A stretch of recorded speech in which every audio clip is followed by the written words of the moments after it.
Thank you very much for bringing up this comment on how some parents try to live vicariously through their children.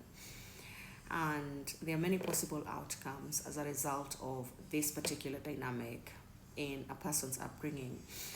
And I'd like us to look at two quick examples of one obvious context in which this happens and one less obvious context in which this happens as well.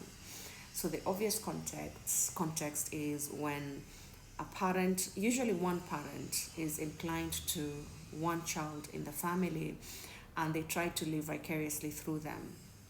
And so this child might try to resist the influences of their parent, either directly or indirectly. And then in response, their parent is going to withhold their love, is going to deprive them of their validation, approval, care, attention. And so as a result, this child would try harder, would do more to try and gain their parents' validation.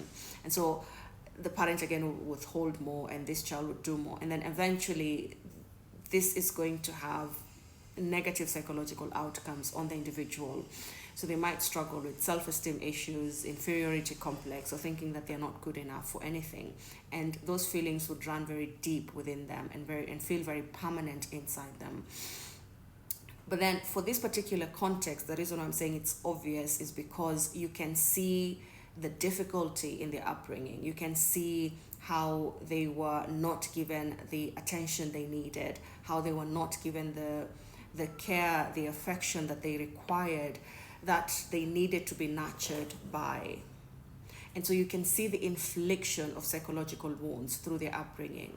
And you can see the outcome now in adulthood in how they relate with other people. Now, the less obvious way is through the favorite child in the family.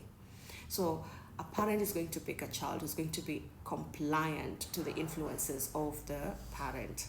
So this would start very early from birth. And so the child would be showered with love, attention, excessively more than the other kids. So this would be a chosen child. And as they grow up, they go to school, they start learning different things. And so they might start developing different interests. But then because they are the favorite child in the family, they listen to what the parent tells them to do. They cannot develop any kind of thinking on their own. They cannot develop independent thinking. And so their deprivation is very quiet, very concealed, very hidden. No one sees it because on the outside, the other siblings see all the privileges that this favorite child is getting and they're jealous of the child. And this child, over time, is going to become jealous of the siblings who are not getting the attention because this child can start feeling the deprivation of their own self. So they can't want something that their parent doesn't want to give them. They can't choose a path for themselves that their parent does not agree with because they have to be compliant.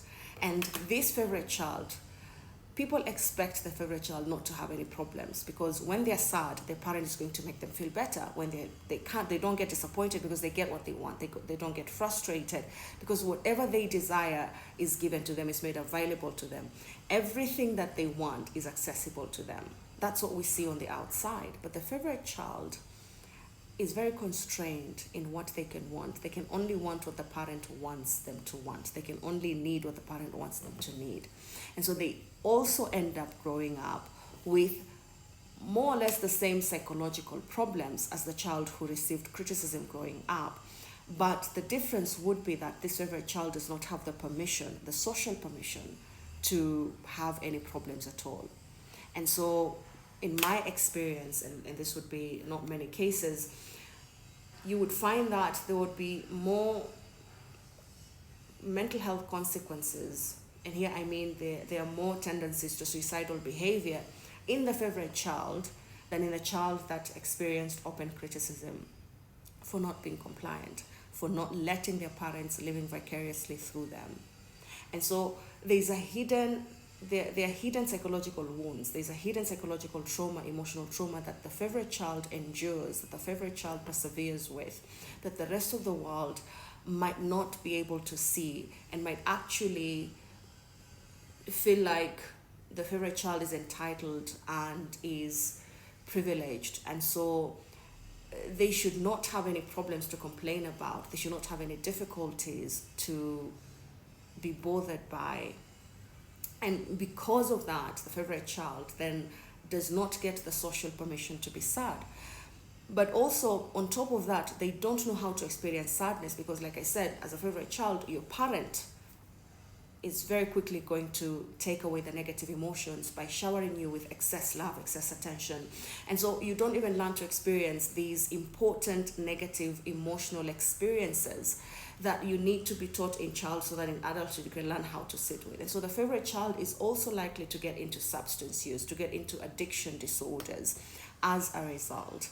And so the favorite child tends to be neglected both by the parent who showers them with all these things and by the people around them. And so the favorite child is usually the loneliest child in the family, and we rarely see that. So there's an obvious way in which parents living vicariously can impact their children's outcome of life later, but the less obvious way is a favorite child. And I hope if a favorite child hears this, it helps them get some permission to start perhaps allowing themselves to feel the pain that they endured growing up as a favorite child.